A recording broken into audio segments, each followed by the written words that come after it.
Tu sais, il y a quelque chose de profondément troublant dans notre époque. On te dit constamment que tu dois avoir plus d'amis, plus de contacts, plus de connexions. Ton téléphone déborde de notifications, ton fil d'actualité te montre des gens entourés de dizaines d'amis qui sourient, qui célèbrent, qui semblent ne jamais être seuls. Et toi, tu te retrouves parfois avec seulement 2 ou 3 personnes qui comptent vraiment. Et tu te demandes, est-ce que quelque chose ne va pas chez moi? Est-ce que je suis défaillant? Est-ce que je devrais faire plus d'efforts pour élargir mon cercle social? Laisse-moi te dire quelque chose qui va peut-être te surprendre, quelque chose que j'ai mis des années à comprendre en observant la psyché humaine dans ses manifestations les plus profondes. La force mentale n'a absolument rien à voir avec le nombre de personnes que tu connais. En fait, c'est souvent l'inverse. Les personnes les plus fortes mentalement que j'ai rencontrées dans ma vie, celles qui possèdent cette capacité rare de se tenir debout face aux tempêtes de l'existence, sont souvent celles qui ont choisi délibérément d'avoir peu d'amis. Pas par manque, mais par lucidité. Tu vois, notre société moderne a créé une illusion particulièrement pernicieuse. Elle a confondu la quantité avec la qualité, la visibilité avec la substance, le bruit avec la signification. C'est ce que j'appellerais une aliénation du lien social authentique. Nous vivons dans ce que je nomme l'ère du symbole vidé de son sens, où l'amitié est devenue un chiffre sur un écran, une métrique à optimiser, un capital social à accumuler comme on accumule des actions en bourse. Mais réfléchis un instant avec moi. Combien de ces soi-disant amis connaissent vraiment ton intérieur? Combien peuvent supporter ton silence sans le remplir de bavardages inutiles?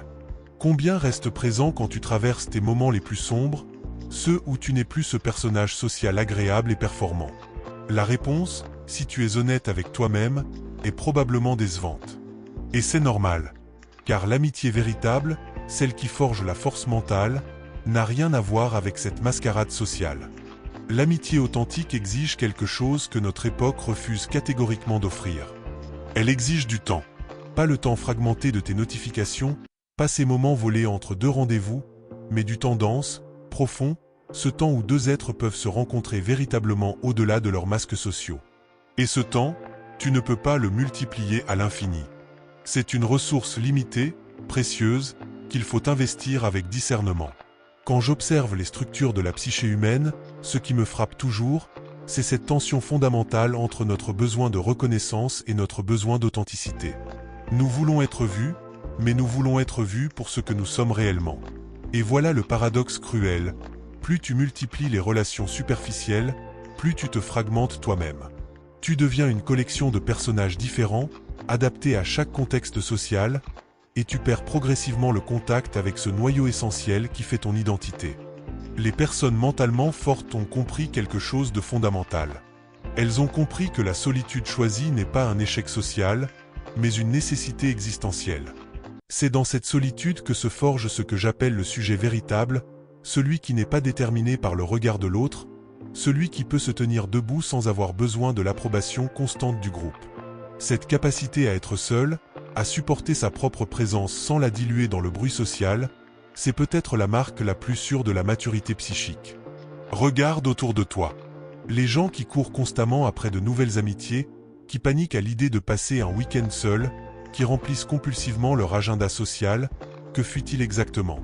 Ils fuient cette rencontre avec eux-mêmes, cette confrontation avec leur propre vide intérieur. C'est ce que j'appelle l'angoisse du face-à-face avec le réel de son existence. Ils ont tellement peur de ce qu'ils pourraient découvrir dans le silence qu'ils préfèrent s'étourdir dans une frénésie de connexion superficielle. Mais toi, si tu écoutes vraiment ce que je te dis en ce moment, tu peux faire un choix différent.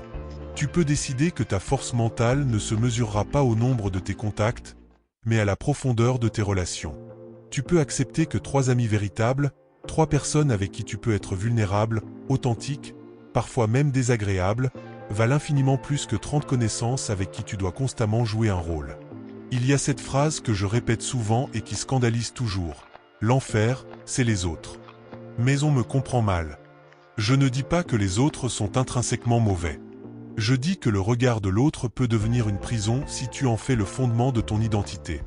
Quand tu as besoin de l'approbation constante d'un grand groupe, tu deviens l'esclave de ce groupe. Tu censures tes pensées, tu modères tes opinions, tu arrondis tes angles pour rester acceptable. Et petit à petit, tu disparais. Les personnes mentalement fortes que j'ai étudiées ont toutes ce point commun. Elles ont osé décevoir. Elles ont osé dire non. Elles ont osé réduire leur cercle social pour préserver leur intégrité psychique. Et tu sais ce qui est fascinant? Au début, ça fait peur. Il y a ce moment de panique où tu te demandes si tu ne vas pas te retrouver complètement isolé, si tu n'es pas en train de faire une erreur monumentale. Mais ensuite, quelque chose de remarquable se produit. Quand tu arrêtes de disperser ton énergie relationnelle dans toutes les directions, quand tu cesses de maintenir artificiellement des amitiés qui n'ont plus de sens, tu libères un espace psychique considérable. C'est comme si tu enlevais un poids invisible que tu portais depuis des années. Soudain, tu respires mieux. Tu penses plus clairement. Tu as le temps et l'énergie pour approfondir les quelques relations qui comptent vraiment. Et ces relations, nourries de cette attention focalisée, se transforment en quelque chose de profondément nourrissant. Parlons un moment de ce que je nomme la demande dans les relations humaines. Chaque relation porte en elle une demande implicite. Quand quelqu'un te dit « on devrait se voir plus souvent », il y a une demande cachée. Parfois c'est une demande de validation, parfois de divertissement, parfois de soutien émotionnel. Et plus tu as d'amis, plus tu dois répondre à ces demandes multiples. C'est épuisant. C'est aliénant. C'est ce qui transforme progressivement tes relations en obligations plutôt qu'en source de joie. Les personnes mentalement fortes ont appris à distinguer entre les demandes authentiques et les demandes névrotiques. Elles savent reconnaître quand une relation est basée sur un échange véritable et quand elle est basée sur une dépendance malsaine. Et elles ont le courage de mettre des limites, même si cela signifie perdre des amis. Parce qu'elles ont compris que perdre une fausse amitié, c'est en réalité gagner en liberté intérieure. Pense à l'énergie que tu dépenses actuellement pour maintenir des relations qui, si tu es honnête, ne t'apportent pas grand-chose. Ces déjeuners obligatoires avec des gens que tu ne sens pas vraiment. Ces messages auxquels tu réponds par politesse plutôt que par désir réel. Ces invitations que tu acceptes par culpabilité plutôt que par enthousiasme. Tout cela est du temps et de l'énergie psychique que tu pourrais investir ailleurs, dans des relations plus profondes, ou simplement dans ton propre développement. Il y a quelque chose de profondément révolutionnaire dans l'acte de choisir consciemment d'avoir peu d'amis. C'est un acte de résistance contre la dictature de la socialisation forcée. C'est dire non à cette injonction moderne qui te somme d'être constamment disponible, constamment connecté, constamment en représentation. C'est affirmer que ta valeur en tant qu'être humain ne se mesure pas à ta popularité, mais à ta capacité à rester fidèle à toi-même. Et laisse-moi te dire quelque chose que tu dois vraiment entendre aujourd'hui. Si tu te sens parfois coupable d'avoir peu d'amis, si tu te compares aux autres et te sens inadéquat, c'est que tu as intériorisé un faux idéal. Tu as accepté sans le questionner cette norme sociale qui dit que plus d'amis égale plus de bonheur. Mais c'est un mensonge. Un mensonge confortable pour une société qui valorise la consommation, y compris la consommation de relations humaines, mais un mensonge quand même. La véritable force mentale se manifeste dans ta capacité à définir tes propres critères de réussite relationnelle. Peut-être que pour toi, le bonheur c'est 2 amis exceptionnels avec qui tu peux avoir des conversations de 3 heures sans voir le temps passer. Peut-être que c'est un ami qui comprend ton silence mieux que les autres comprennent tes paroles. Peut-être que c'est cette personne rare qui peut te critiquer avec amour sans que tu te sentes attaqué. Ces relations-là sont des trésors. Ne les dilue pas dans un océan de médiocrité sociale. J'ai observé au cours de mes années de pratique que les moments où nous grandissons vraiment, où nous devenons plus forts mentalement, sont souvent des moments de solitude. C'est quand tu te retrouves seul face à une difficulté, sans pouvoir te réfugier dans le confort du groupe, que tu découvres vraiment qui tu es. C'est dans ces moments que se forge ce que j'appelle la structure du désir propre, ce qui te fait avancer indépendamment de l'approbation des autres. Les personnes qui ont constamment besoin d'être entourées, qui paniquent à l'idée de la solitude, n'ont pas encore fait cette rencontre fondamentale avec elles-mêmes. Elles cherchent dans le regard des autres la confirmation de leur existence. Mais cette confirmation extérieure est toujours fragile, toujours conditionnelle, toujours insuffisante. La vraie force mentale vient de l'intérieur, de cette capacité à se sentir entier même en l'absence de l'autre. Maintenant, je ne te dis pas de devenir un ermite. Ce serait une erreur symétrique de celle que je dénonce. Il ne s'agit pas de rejeter toute relation sociale, mais de devenir sélectif, conscient, intentionnel dans tes choix relationnels. Il s'agit de passer du mode automatique, où tu acceptes toutes les relations qui se présentent, au mode conscient, ou tu choisis délibérément avec qui tu veux partager ton temps et ton énergie? Voici une question que tu devrais te poser régulièrement à propos de chaque personne que tu considères comme un ami. Après avoir passé du temps avec cette personne, est-ce que tu te sens énergisé ou vidé? Est-ce que tu peux être toi-même ou dois-tu jouer un rôle? Est-ce que la conversation touche des sujets qui te nourrissent intellectuellement et émotionnellement, ou reste-t-elle toujours en surface? Est-ce que cette personne t'accepte dans tes moments faibles ou seulement quand tu es au sommet de ta forme? Ces questions sont cruciales parce qu'elles révèlent la nature réelle de la relation. Une amitié véritable devrait te renforcer, pas te diminuer. Elle devrait te donner un espace où tu peux déposer ton masque social et respirer. Si après avoir vu quelqu'un, tu te sens épuisé, jugé, ou contraint de maintenir une façade, alors cette relation te coûte plus qu'elle ne t'apporte. Et la force mentale, c'est avoir le courage de reconnaître cela et d'agir en conséquence. Il y a aussi cette dimension que peu de gens comprennent. Les personnes mentalement fortes ne cherchent pas dans l'amitié une fusion totale, une symbiose où deux êtres deviennent un. Elles recherchent ce que j'appelle une proximité différenciée, où chacun reste distinct tout en étant profondément connecté. C'est cette capacité à être proche sans se perdre, à partager sans se confondre, à aimer sans dépendre. Et cette forme d'amitié mature est rare. Elle ne peut exister qu'entre des personnes qui ont déjà fait un travail sur elles-mêmes. Tu vois, quand tu es jeune, tu cherches souvent dans l'amitié une forme de confirmation identitaire. Tu veux des amis qui te ressemblent, qui pensent comme toi, qui valident tes choix. C'est normal, c'est une étape du développement. Mais en vieillissant, en devenant mentalement plus fort, tu découvres que les amitiés les plus enrichissantes sont parfois celles où il y a des différences, des tensions créatives, des désaccords respectueux. Ce sont ces amitiés qui te font grandir, qui te challengent, qui t'empêchent de stagner dans tes certitudes. Mais ce type d'amitié exige une maturité émotionnelle considérable. Tu dois être capable d'entendre des critiques sans te sentir détruit. Tu dois pouvoir exprimer ton désaccord sans rompre le lien. Tu dois accepter que l'autre reste mystérieux, jamais complètement transparent, toujours un peu autre avec un grand A. Et cela, tu ne peux le faire que si tu es solide en toi-même, si ta force mentale ne dépend pas de l'approbation constante de l'autre. Alors voici ce que je veux que tu fasses maintenant. Je veux que tu arrêtes de te sentir coupable d'avoir peu d'amis. Je veux que tu arrêtes de te comparer à ces images sur les réseaux sociaux qui montrent des groupes d'amis toujours heureux, toujours disponibles, toujours en harmonie. Ces images sont des mensonges, des constructions, des fictions sociales. La réalité des relations humaines est infiniment plus complexe, plus ambivalente, plus difficile. Je veux que tu fasses l'inventaire de tes relations actuelles avec honnêteté.